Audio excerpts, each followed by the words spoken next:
మన ప్రభువును ప్రియరక్షకుడైన యేసుక్రీస్తు వారి ఉన్నతమైన నామంలో క్రీస్తు పరిచయ ఛానల్ అనుచరులకును విశ్వాసులకును యావత్ ప్రపంచానికి మా శుభావందనాలు తెలియజేసుకుంటున్నాం. అందరూ బాగున్నారా? దేవుని కృపలో మీరందరూ వర్ధిల్లుచున్నారని నేను నమ్ముతున్నాను. ఆయన వాక్యాన్ని ధ్యానిస్తూ మీ విశ్వాస జీవితంలో, క్రైస్తవ జీవితంలో, ప్రార్థనా జీవితంలో బలపడుచున్నారని నేను విశ్వసిస్తూ ఉన్నాను. జ్ఞాపకం చేసుకొని పిల్లరా, ఈరోజు మనం ధ్యానించాల్సినటువంటి అంశం ఏంటి అంటే చాలా జాగ్రత్తగా ధ్యానించాలి ఈ అంశాన్ని. ఈ అంశం పరిశుద్ధ గ్రంథంలో కల్లా అతి ముఖ్యమైన, ప్రాముఖ్యమైన, ఎంతో జాగ్రత్తగా ధ్యానం చేయాల్సిన అంశం. ఎందుకంటే ఈ గ్రంథానికి మన జీవితాలకి ముడిపడి ఉంటుంది. ఈ గ్రంథానికి ప్రభు రాకడికి ముడిపడి ఉంటుంది. ఈ గ్రంథానికి నిత్య జీవానికి ముడిపడి ఉంటుంది. ఈ గ్రంథానికి ప్రభు చెప్పిన సూచనలకి ముడిపడి ఉంటుంది. ఈ గ్రంథానికి పరలోక రాజ్యానికి ముడిపడి ఉంటుంది. ఇన్ని కనెక్షన్లు కలిగిన ఈ యొక్క గ్రంథం ఏంటి అనేది ఈరోజు ధ్యానించి దాని ద్వారా ప్రభు మనకిచ్చిన వాగ్దానాన్ని ఈరోజు ధ్యానించేదానికి ప్రయత్నం చేద్దాం. అయితే ఆ గ్రంథం ఏంటంటే ప్రకటన గ్రంథం. మనం పేరు పలికేటప్పుడు కూడా అంత జాగ్రత్తగా పలకాలి. ప్రకటన గ్రంథం అంటే ఆషామాషి గ్రంథం కాదు. ఈ గ్రంథం ఎందుకు ఇంత ప్రాముఖ్యంగా నేను చెప్తున్నానంటే, ఈ గ్రంథం చదివేటప్పుడు ఉన్న విషయాలన్నిట్లో ఒక విషయం మనం కల్పించి చదివినా, లేదంటే ఉన్న విషయాల్లో ఇదే విషయాన్న చదవకుండా తీసేసిన దీంట్లో ఉన్న తెగుళ్ళన్నీ మనకు వస్తాయని, అదేవిధంగా జీవ వృక్షములోను పరిశుద్ధ పట్టణంలోను వారికి పాలు లేకుండా చేతును అని పరిశుద్ధాత్మ దేవుడు ఈ ప్రకటన గ్రంథం ద్వారా మనల్ని హెచ్చరిస్తూ ఉన్నాడు. పిల్లారా, మెలకువలు కలిగినటువంటి గ్రంథం ఇది ప్రకటన గ్రంథం. చాలా జాగ్రత్తగా ధ్యానించాలి దీన్ని. మీ దగ్గర పరిశుద్ధ గ్రంథాలు అనుకున్నట్లయితే తప్పకుండా ప్రకటన గ్రంథం తెరచి జాగ్రత్తగా ధ్యానించేదానికి ప్రయత్నం చేయండి. జాగ్రత్తగా మనము మన జీవితాలలో ప్రభువు చేసే ఒక ముఖ్యమైన పని ఏంటి అంటే, ఆయన మనకు ఒక అవకాశం అనేది ఇస్తాడు. నిత్య జీవం మనకు అనుగ్రహింపబడాలని, ఆ నిత్య జీవాన్ని మనం పొందుకోవాలని ఒక అవకాశాన్ని ఆయన మనకు అనుగ్రహిస్తాడు పిల్లారా. అయితే ఈరోజు నా అంశం ఏంటంటే, ఇదిగో తలుపు నొద్ద నిలుచుండి తట్టుచున్నాను. ఇదిగో తలుపు నొద్ద నిలుచుండి తట్టుచున్నాను. ఈ ఒక వాక్యం ప్రకటన గ్రంథంలో ఉంటుంది పిల్లారా. అయితే దేవుడు మనకు అనుగ్రహించే అవకాశం ఏంటి అన్న దాని గురించి మనం ధ్యానించినట్లయితే, ఈ యొక్క పరిశుద్ధ గ్రంథంలో ఇన్ని వాక్యాలు, ఇన్ని గ్రంథాలు, ఇన్ని అధ్యాయాలు, వచనాలు మనకు ఆయన అనుగ్రహించినప్పటికీ, ఈ ప్రకటన గ్రంథంలో మాత్రం మనం చనిపోయిన తర్వాత, భూమి అంతమైన తర్వాత మన జీవితం ఏమై ఉంటుందో ఈ ఒక గ్రంథానికి ముడిపడి ఉంటుందని నేను ముందే చెప్పున్నా. కాబట్టి ఈ గ్రంథాన్ని చాలా జాగ్రత్తగా ధ్యానించడానికి ప్రయత్నం చేయండి. తప్పకుండా తెరవండి. ప్రకటన గ్రంథం 3వ అధ్యాయము 20వ వచనం చదవండి. మొదట ప్రకటన గ్రంథము 3వ అధ్యాయము 20వ వచనము. ఇదిగో నేను తలుపు నొద్ద నిలుచుండి తట్టుచున్నాను. ఎవడైనను నా స్వరము విని తలుపు తీసిన ఎడల నేను అతని యొద్దకు వచ్చి అతనితో నేనును నాతో కూడా అతను భోజనం చేయుదుము. చాలా జాగ్రత్తగా ధ్యానించిన పిల్లరా, ఇదిగో నేను తలుపు నొద్ద నిలుచుండి తట్టుచున్నాను. ఎవడైనను నా స్వరము విని తీసిన ఎడల నేను అతని యొద్దకు వచ్చి అతనితో నేనును నాతో కూడా అతను భోజనము చేయుదుము. ఈ వాక్యానికి ఎన్ని అర్థాలు వస్తాయంటే, మన జీవితంలో ఈ గ్రంథం చదివితే వచ్చిన ఆశీర్వాదాలు ఈ యొక్క వాక్యం ద్వారా మనకు లభించబడతాయి పిల్లారా. ఆ అర్థాలలో మొదటి అర్థం కనుక మనం ధ్యానించినట్లయితే, ఆయన మన హృదయంలోకి ఆయన్ని ఆహ్వానించాలి అని కోరుకుంటూ ఉన్నాడు. రెండోది, మన ఆస్తిపాస్తులు ఏం అడగడం లేదు, కానీ ఆయన మన హృదయాన్ని అడిగేవారుగా ఉన్నాడు పిల్లారా. మూడోది, ఒకవేళ గనక ఆయన స్వరము విని మనం తలుపు తీసిన వాళ్ళం గనక అయినట్లయితే తప్పకుండా మన కొరకు ఆయన ఒక తలుపు తెరుస్తాడు. 4, ఆ తలుపు ఏంటి అనేది కనుక మనం ధ్యానించినట్లయితే పరలోక రాజ్యపు తలుపు. మన కొరకు పరలోక రాజ్యపు తలుపు ఆయన ఇప్పుడు తెరిచి ఉంచేవారిగా ఉన్నాడు పిల్లారా. కానీ ఆయనను మన హృదయంలోకి మనం ఆహ్వానించే వారం అయితేనే, ఆయనను మన జీవితంలోకి ఆహ్వానించిన వారం అయితేనే, చూడండి ప్రియులారా, ఇన్ని అర్థాలు ఒక వచనానికి వస్తున్నప్పుడు దేవుడు మనకు అనుగ్రహించే ఆ గొప్ప సూచనలు ఏంటనంటే, మన జీవితానికి అపవాది మనల్ని ఎప్పుడు మట్టు పెట్టాలని చూసినా, అపవాది మనల్ని ఎప్పుడు కింద పడేయాలని చూసినా, అపవాది ఎప్పుడు మనల్ని శ్రమల్లోకి తొయ్యాలని చూసినా, అపవాది ఎప్పుడు మనల్ని దేవుళ్ళలోంచి బయటికి వచ్చేలాగా చేసిన దేవుడు అనుగ్రహించే గొప్ప కృప ఏంటంటే వాక్యం. ఆ వాక్యం ద్వారా మనకు అనేకమైన ప్రశ్నలకు సమాధానం అనేది దొరుకుతుంది. అయితే ప్రకటన గ్రంథం ద్వారా మన జీవితానికి సమాధానం అనేది దొరుకుతుంది పిల్లరా. నీ తలుపు అక్కడ తెరవబడాలంటే, నీ హృదయపు తలుపు దేవుని కొరకు నువ్వు తెరవబడాలి. ఆశ కలిగి నువ్వు తప్పకుండా జీవించినట్లయితే ఆశ కలిగిన ప్రాణం తృప్తిపరిచే దేవుడు ఆయన. ఈరోజు నీ జీవితంలోకి, నీ హృదయంలోకి ఆయన ఆహ్వానించగలవా? తలుపు నొద్ద నిలుచుండి, హృదయపు తలుపు నొద్ద నిలుచుండి ఆయన తట్టుచూ ఉన్నాడు పిల్లారా. ఈరోజు ఆ తలుపు కనుక మనం అందరం కనుక తీసిన వారం కనుక అయినట్లయితే తప్పకుండా మన కొరకు తలుపు తెరవబడుతుంది. అది పరలోక రాజ్యపు తలుపు, నిత్య జీవం అనుగ్రహించే తలుపు అది. ఈరోజు చాలా మందికి క్రైస్తవ్యం అంటే ఎగతాళి అయిపోయింది. ఎక్కడనంటే దేవుడు అనుగ్రహించే వాక్యంలో కొన్ని మూలాంశాలు ఉన్నాయి. అయితే దానికి అనేకమైనటువంటి అర్థాలు వస్తాయని నేను ముందే అని చెప్పా. ఆ అర్థాలు వాళ్ళకి అర్థం కాక దాన్ని వాళ్ళకి ఇష్టం వచ్చినట్టు ఆ వాక్యాన్ని మలుచుకొని, లేదంటే వాళ్ళకి ఇష్టం వచ్చినట్టు వాళ్ళు బోధించిన నిమిత్తం అది తప్పుగా బయటికి ప్రచురింపబడి ఒకరికి అర్థమయ్యి ఇంకొకరికి అర్థం కాక కొంతమంది మట్టి బుర్రలు ఉంటాయి. దేవుడు వాక్యాన్ని అర్థం చేసుకోలేని మట్టి బుర్రలు అయ్యి, దేవుడు ఎవరో తెలుసు, దేవుని వాక్యం ఏంటో తెలుసు, క్రైస్తవ్యంలో జీవిస్తుంటారు, కానీ క్రైస్తవ్యాన్ని వాళ్ళు ఎగతాళి చేసేవంటి వారిగా ఉంటారు పిల్లరా. వారి వంటి వారి వల్ల అనేకమైనటువంటి శ్రమలు ఈరోజు క్రైస్తవ్యానికి కలిగి ఉన్నాయి. అనేకమైనటువంటి శ్రమలు. ఫస్ట్ ఆ క్రిస్టియానిటీ అంటే యూనిటీ అనేది లేకుండా పోయింది. ఒక దైవజనుడు చెప్తుంటే నేను విన్నాను పిల్లారా ఒకసారి. క్రిస్టియానిటీ ఈస్ ఏ చైన్ అన్నాడు ఆయన. అది గొప్ప మాట. అది దాంట్లో ఒక్క లింక్ ఊడిపోయినా సరే ఆ చైన్లో మొత్తం మనకు అనుగ్రహించిన, ఎవరైతే మనకు అనుగ్రహించిన ఆ ఒక సర్కిల్ ఏదైతే ఉందో మొత్తం పోద్ది. అది సర్వనాశనం అయిపోద్ది. ఇప్పుడు జరిగింది అదే, ఇప్పుడు జరుగుతుంది కూడా అదే. మోషే కానివ్వండి, లేదంటే దావీదు మహారాజు కానివ్వండి, సంసోను కానివ్వండి, లేదంటే యెషయా ప్రవక్త కానివ్వండి, ఎంతో పాత నిబంధనలో ఉన్న గొప్ప గొప్ప వారు అందరు కానివ్వండి, సమూయేలు అందరు కానివ్వండి, యెహోవా దేవుడు అనుగ్రహించిన ప్రతి ప్రవక్త కానివ్వండి, వాళ్ళందరూ మనకు ఒక సర్కిల్ ఏర్పరిచి వెళ్ళాడు పిల్లారా. ఆ సర్కిల్లో కనుక మనం జీవిస్తున్నట్లయితే, ఆ సర్కిల్, ఆ యూనిటీని కనుక మనం మెయింటైన్ చేస్తున్నట్లయితే, ఆ క్రిస్టియానిటీ ఈస్ ఏ చైన్ అని ఆ దైవజనుడు ఎలాగైతే చెప్పాడో, అలా చైన్ లాగా గనక మనం కట్టుగా ఉన్నట్లయితే ఈరోజు క్రిస్టియానిటీకి ఇన్ని శ్రమలు వచ్చినట్టు కాదు, క్రైస్తవ్యం ఇన్ని బాధలు అనుభవించాల్సి వచ్చేది కాదు. ఈరోజు మనలో మనకు యూనిటీ లేక, మనలో మనకు ఐక్యత లేక, మన హృదయాలకు ఐక్యత భావం లేక మట్టి బుర్రలు వేసుకొని దేవుని వాక్యం అర్థమయ్యే రీతిలో అర్థం చేసుకోకుండా మనం అలా చేసిన పనుల నిమిత్తమే ఈరోజు మనం ఇన్ని శ్రమలు అనుభవిస్తున్నాం. ఈ ప్రపంచంలో అన్యుల ద్వారా అనేకమైనటువంటి శ్రమలు చివరి దినాల్లో క్రైస్తవులు కలుగుతాయని దేవుడు చెప్పున్నాడు. అదే జరుగుతుంది ఇప్పుడు. ప్రకటన గ్రంథంలో ఎన్ని బూరలు అయితే ఉన్నాయో, ఎన్ని ముద్రలు అయితే ఉన్నాయో, మన జీవితంలో కూడా అన్ని ముద్రలు కలిగి మనం జీవించాలి పిల్లరా. దేవుని మాటలు విని, దేవుని వాక్యం చదువుతూ దాన్ని ప్రచురింపబడేలాగా చూసుకోవాలి. కానీ అనవసరమైన అటువంటి విషయాల్లో మనం తలదూర్చి లేనిపోని మాటలన్నిటినీ దేవుణ్ణి దూషింపబడేవారి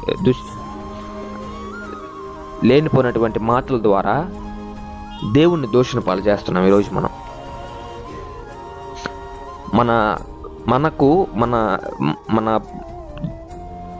మనకు అనుగురించిన జ్ఞానం నిమిత్తం వాక్యాన్ని అర్థం చేసుకోవడానికి ప్రయత్నం చేయాలి. ఒకవేళ కనుక ఈ వాక్యాన్ని కనుక ఎవరైనా కనుక దేవుడు అంటే తెలియని వాళ్ళు అన్యులు కనుక చూస్తున్నట్లయితే తలుపు తెరవడం అని అంటే దాన్ని ఎగతాళిగా చూస్తారు. ఎందుకంటే వాళ్ళ జీవితంలో దేవుడు ఎవరో వాళ్ళకి తెలియదు కాబట్టి. వాళ్ళు ఒప్పుకొని తమ పాపాలను ఒప్పుకొని తమ చేసిన తప్పులను ఒప్పుకొని దేవుని దగ్గరకు వచ్చి కనుక వాక్యం చదివినట్లయితే, దేవుని దగ్గరకు వచ్చి కనుక ప్రార్థన చేసినట్లయితే వాక్యం అర్థం తప్పకుండా దేవుడు వాళ్ళకి తెలియజేస్తాడు. వాక్యానికి ఉండే అర్థం ఏంటి, వాక్యానికి ఉండే విలువ ఏంటి, ఆ తలుపు తెరవబడితే వాళ్ళకు వచ్చినటువంటి ఉపయోగం ఏంటి. మన జీవితాలలో క్రైస్తవ్యాన్ని కనుక ఆహ్వానించినట్లయితే, దేవుణ్ణి కనుక మన హృదయాల్లోకి ఆహ్వానించినట్లయితే ఏ తలుపు మన కోసం తెరవబడుతుందో తెలుసా ప్రియులారా? అది గనక తెలిసినట్లయితే ఈరోజు ఇన్ని బాధలు వచ్చినట్టువే కాదు. అది రాక, వాక్యాన్ని సరైన రీతిలో అర్థం చేసుకోలేక. ఇప్పుడు ఒక మాట చెప్తాను చూడండి, సింపుల్గా దేవుణ్ణి కనుక మన హృదయంలోకి ఆహ్వానించామంటే ఆటోమేటిక్గా వాక్యం అర్థం కూడా మనకు తెలుస్తుంది. దేవుణ్ణి కనుక మన హృదయంలో కనుక ఆహ్వానించినట్లయితే వాక్యం అర్థం కూడా మనకు తెలుస్తుంది. పరిశుద్ధ గ్రంథం విలువేంటో మనకు తెలుస్తుంది. అది తెలిసిన రోజు క్రైస్తవ్యాన్ని ఎగతాళి చేయడం సగం మానేస్తారు. ఎందుకంటే దేవుడు అనుగ్రహించిన ఆ ఆజ్ఞలు మనకు తెలిసే కాబట్టి. దేవుడు అనుగ్రహించిన ఆ కట్టుదిట్టమైన పరిస్థితులు అప్పట్లో ఎలా ఉండేవి, యేసుక్రీస్తు ప్రభువు వారు వచ్చి మన కోసం సిలువలో బలియాగమయ్యి ఆ ఆజ్ఞల నిమిత్తం మన కొరకు ఎటువంటి వాక్యాన్ని ఆయన అందించాడు, ఎటువంటి వాక్యాన్ని ఆయన బోధించాడు, భూలోకంకి వచ్చి ఎన్ని శ్రమలు అనుభవించాడు, ఎన్ని చేశాడు, మనకు నిత్య జీవం అనుగ్రహింపబడాలని, మనం రక్షింపబడాలని ఆయన చేసిన పనులు అన్నిది ఈరోజు మనం గనక ధ్యానించినట్లయితే తప్పకుండా క్రైస్తవ్యానికి ఇన్ని శ్రమలు వచ్చినట్టువే కాదు.